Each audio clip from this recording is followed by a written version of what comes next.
Novel محبت امید اور بھروسہ قصہ نمبر 6۔ ہاں واقعی پتہ نہیں کیا شے ہے جس نے بالکل نکما کر دیا، ورنہ ہم بھی کچھ نہ کچھ تو کام کے تھے ہی۔ امان کی معنی خیز باتیں اب اظہار اور اقرار کی حدود میں داخل ہو چکی تھی۔ اعتراض تو ابرا کو بھی نہیں تھا، اعتراف تھا اسے اپنے آپ میں بہت کچھ بدل جانے کا۔ امان سے پہلے کبھی سے ایسا محسوس نہیں ہوا تھا۔ یہ بات نہیں تھی کہ اس نے کبھی لڑکوں سے بات نہ کی ہو۔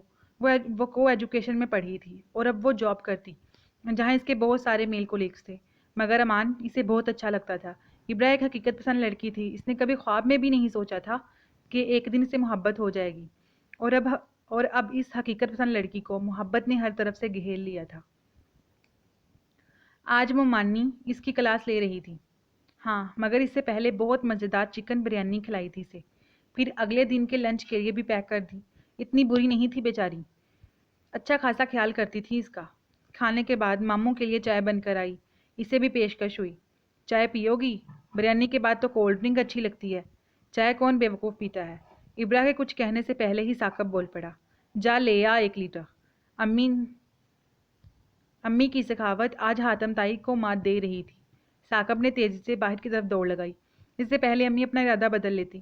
اب یہ بتاؤ، پرورش کرنے والے والدین کے بھی حقوق ہوتے ہیں یا سارے حقوق انہی کے ہو جاتے ہیں جو ایک نظر اپنی اولاد پر ڈالنا گوارا نہیں کرتے اور انہیں بوجھ سمجھ کر جٹ سے دوسرے کی جولی میں ڈال دیتے ہیں؟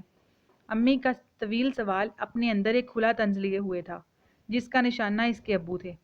کولڈ ڈرنک کے سپ لیتی ابرا محض پہلو بدل کر رہ گئی۔ تمہارا باپ پورے خاندان میں باتیں بناتا پھر رہا ہے کہ ہم تمہاری کمائی کا لالچ کر رہے ہیں، کوئی یہ پوچھے کہ وہ خود کیا کر رہا ہے؟ ممانی مزید گویا ہوئی، اگر تم بھی یہ سمجھتی ہو تو مجھے بتا دو صاف صاف۔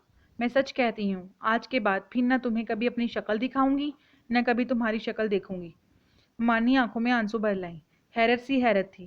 ماموں تقریباً گش کھا کر گننے کو تھے، ان کی بیوی ہر حربے سے اپنا کام کر رہی تھی۔ ابرا کولڈ ڈرنک کا گلاس میز پر رکھ کر ان کے پاس آ بیٹھی۔ آپ کا حق ہے مجھ پر، اور بالکل ہے۔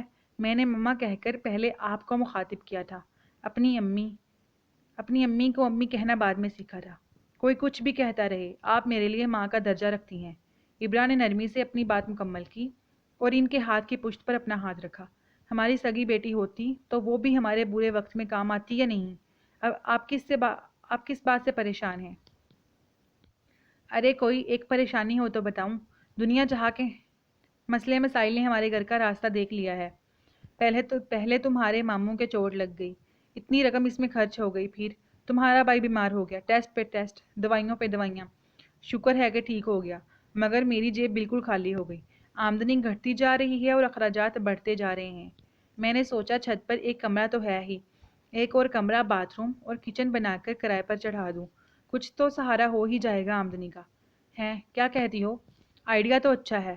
ابرا ان کی اگلی بات سمجھ گئی تھی اور اس کے اندازے کے عین مطابق ممانی نے وہی بات کی۔ تمہاری تنخواہ تو اچھی خاصی ہے، کچھ نہ کچھ تو جمع کر ہی لیا ہوگا۔ اگر دل مانے تو اپنے ماموں کی کچھ مدد کر دو۔ میں نے اپنی پڑھائی مکمل کرنے کے لیے قرضہ لیا تھا، آپ کو تو معلوم ہی ہے۔ پیسے جمع کر کے میں نے وہ قرضہ واپس کیا ہے۔ ابرا نے انہیں بتایا۔ ہیں؟ ان کا منہ حیرت سے کھل گیا۔ اور پیسے واپس کر دیے تم نے؟ انہوں نے بہت حیرت اور صدمے سے دیکھا۔ واپس تو کرنے ہی تھے، میں نے اسی وعدے پر لیے تھے۔ ارے تو وہ کون سا پولیس لے کر گھر آ رہے تھے؟ سینکڑوں ہزاروں لوگوں کی مدد کرتے ہیں، انہوں نے کیا یاد رکھا تھا کہ تمہیں پڑھائی کے لیے رقم دی تھی؟ ممانی اس کی بے وقوفی پر تلملا رہی تھی۔ انہیں یاد ہو نہ ہو، مجھے تو یاد تھا نا، ان کی مدد بھی اور اپنا وعدہ بھی۔ بتاؤ ذرا، اتنی محنت سے دن رات ایک کر کے پیسہ جوڑا اور جا کر واپس دے آئی، جو پہلے ہی پیٹ بھرے ہیں، پڑھ لکھ کر بھی عقل نہ اس لڑکی کو۔ ہے رہی وہی بے وقوف کی بے وقوف۔ ممانی کو باقاعدہ غصہ آ رہا تھا۔ 7-8 ہزار ہیں میرے پاس، کہیں تو دے دوں۔ ابرا نے سنجیدگی سے دیکھا۔ اس سے کیا ہوگا؟ داڑھ بھی گلی نہیں ہوگی، مجھے تو کم از کم 1.5 لاکھ کی ضرورت ہے۔ وہ مایوس ہو گئی۔ سوچا تھا کچھ تم سے لوں گی، کچھ میں کر لوں گی تو میرا کام ہو جائے گا، مگر خیر۔ انہوں نے ہونٹ بھینچ لیے۔ ویسے تمہارا باپ کیسے راضی ہو گیا مٹھی بھر رقم ہاتھ سے جانے پر؟ چند لمحوں کے توقف کے بعد انہوں نے سوال کیا تھا، انہیں بعد میں بتایا تھا۔ ابرا ان کے سوال پر مسکرا دی، وہ شرمندہ سی ہو گئی۔ مجھے کیا، تم اپنے باپ کو کچھ بتاؤ یا چھپاؤ، تمہاری مرضی۔ ویسے بڑا افسوس ہوا ہوگا اس بیچارے کو بھی، وہ تو ویسے ہی ایک ایک پائی پہ جان دیتا ہے۔ سب ہی دیتے ہیں ایک ایک پائی، ایک ایک پیسے پہ جان بھی ایمان بھی۔ دراصل پیسہ ہے ہی ایسی ظالم شے، ستمگن نہ خود کسی کا ہوتا ہے اور نہ لوگوں کو ایک دوسرے کا ہونے دیتا ہے۔ کہیں لوگوں نے اسے خدا بنایا ہوا ہے، کہیں اپنا مذہب، عقیدہ اور مقصد حیات۔ اس قاتل شے پر تو لوگ جان دے بھی دیتے ہیں اور لے بھی لیتے ہیں۔ ابرا نے فلسفہ بیان نہیں کیا تھا، یہ اس کی اب تک کی زندگی کا سب سے اہم تجربہ اور سچ تھا۔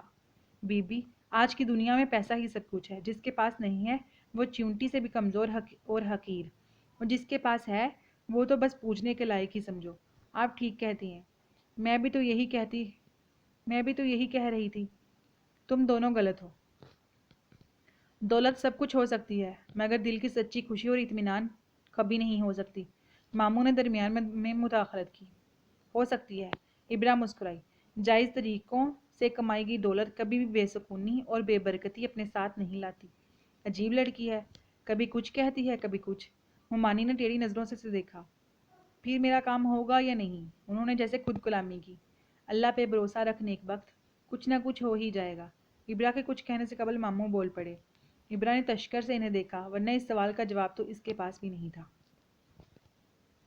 امان مٹھائی کا ڈبہ لایا تھا۔ ابے اکیلے ہی لے آیا مٹھائی؟ ہم تو سمجھ رہے تھے دونوں ساتھ کھلاؤ گے۔ فیصل نے منہ پھٹ انداز میں آواز بلند کہا تھا۔ سب نے ایک مشترکہ کہکہا لگایا۔ ابرا شرما سی گئی۔ امان نے ایک دھپ اس کے کندھے پہ لگائی۔ میری بہن کا رشتہ طے ہوا ہے، اپنی کب کھلائے گا؟ میں تو تیار بیٹھا ہوں اپنے ہاتھ میں انگوٹھی لیے، کوئی اپنا ہاتھ ہی نہیں بڑھا رہا ہے میری طرف جو میں یہ رنگ اس کی انگلی میں ڈال دوں۔ امان کا لہجہ شدید تھا مگر محبت سے بھرپور۔ ابرا نے اس کی طرف دیکھنے سے بھی گریز کیا، ورنہ دل تو چاہ رہا تھا کہ ایک گولی دے کر اس کی زبان بند کروائے۔ بعد میں ان سب نے مل کر اس کا ریکارڈ لگانا تھا۔ بیٹے، پاکستان میں یہ کام اماں ابا کے کرنے کا ہوتا ہے، خود کے کرنے کا نہیں۔ شکر کر تجھے اتنی آزادی اور اجازت مل گئی کہ اپنی پسند کے انگلی میں ان سے انگوٹھی ڈلوا دے، ورنہ پسند اور مرضی بھی اماں ابا کی ہوتی اور انگوٹھی بھی وہ خود ہی پہنا آتے، پھر بارات لے کر بھی اکیلے ہی جاتے۔ بندہ تو جاتا نہیں۔ امان مزے سے پاؤں پھیلا کر بیٹھ گیا۔ ابرا نے دل ہی دل میں پکا ارادہ کر لیا تھا اس کی کلاس لینے کا، اور بعد میں فون پر اس نے امان کی خبر لی تھی۔ تم سب کے سامنے یہ کیا فضول باتیں کرتے رہتے ہو؟ ابرا نے اپنا لہجہ سخت کیا۔ مثلاً؟ وہ انجان بنا۔ بتاؤں ابھی؟ مثلاً؟ ابرا نے دانت کچکچائے۔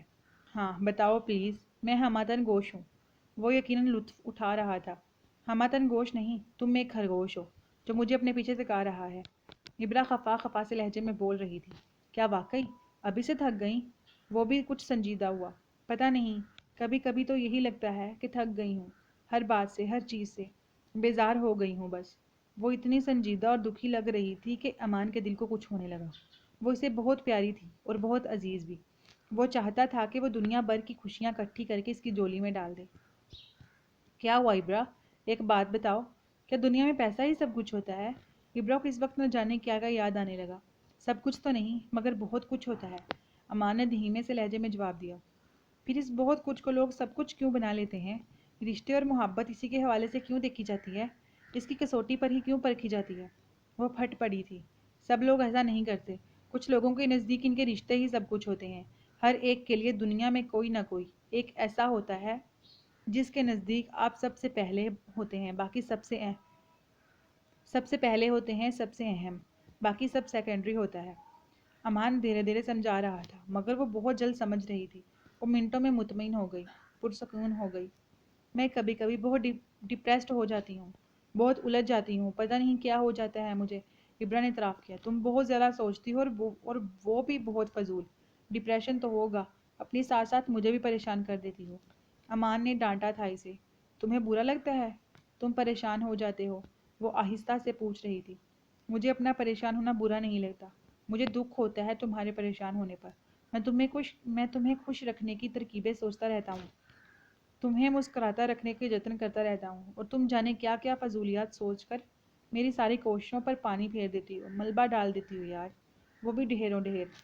تم جتنا اچھا سمجھاتے ہو اتنا ہی برا ڈانٹتے بھی ہو۔ وہ ذرا خفا ہوئی۔ کبھی کبھی تم ناراض سی بھی اچھی لگتی ہو نا، اسی لیے ایک ہی بار ناراض ہوں گی اکٹھی، پھر خوش ہوتے رہنا جی بھر کے۔